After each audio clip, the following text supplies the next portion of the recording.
ការធ្វើអេកូបេដងអាចផ្ដល់ព័ត៌មានអ្វីខ្លះបាទជំរាបសួរទៅដល់បងប្អូនប្រជាជនខ្មែរទូទាំងប្រទេស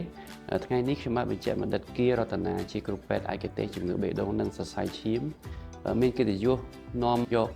នៅប្រធានបទមួយដើម្បីជាសារចែករំលែកនៅចំណេះដឹងទៅដល់ប្រិយមិត្តទាំងអស់ដែលនិយាយអំពីអត្ថប្រយោជន៍នៃការធ្វើអេកូបេដងជាទូទៅការធ្វើអេកូបេដងគឺជាការពិនិត្យអម clinic មួយប្រភេទដែលលោកគ្រូអ្នកគ្រូវិជ្ជាបណ្ឌិតទាំងអស់គាត់នឹងស្នើសុំទៅលើអ្នកជំងឺដើម្បីរករោគវិនិច្ឆ័យប្រសិនបើមានករណីសង្ស័យថាអ្នកជំងឺអាចមានបញ្ហាជំងឺបេះដូងអញ្ចឹងការធ្វើអេកូបេដងអាចផ្ដល់ព័ត៌មានអ្វីខ្លះការធ្វើអេកូបេដងអាចផ្ដល់ព័ត៌មាន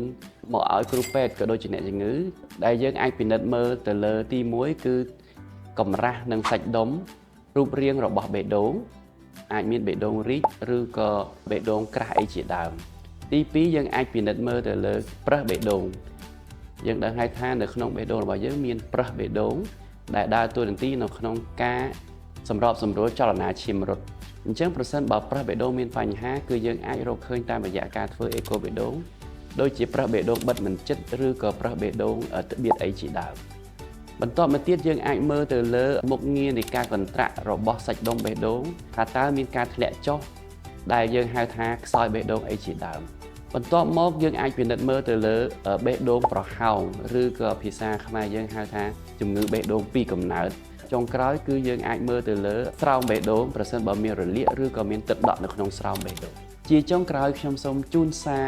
ផ្ដាំផ្ញើទៅដល់បងប្អូនប្រជាជនខ្មែរទូទាំងប្រទេសប្រសិនបើបងប្អូនមានបញ្ហាបេះដូងឬក៏សង្ស័យថាខ្លួនឯងមានជំងឺបេះដូង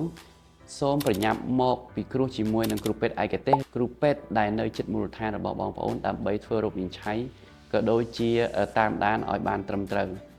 ដើម្បីបង្ការកុំឲ្យជំងឺបេះដូងរបស់បងប្អូនវិវត្តទៅរកមានសភាពធ្ងន់ធ្ងរនិងអាចគ្រោះថ្នាក់ដល់អាយុជីវិត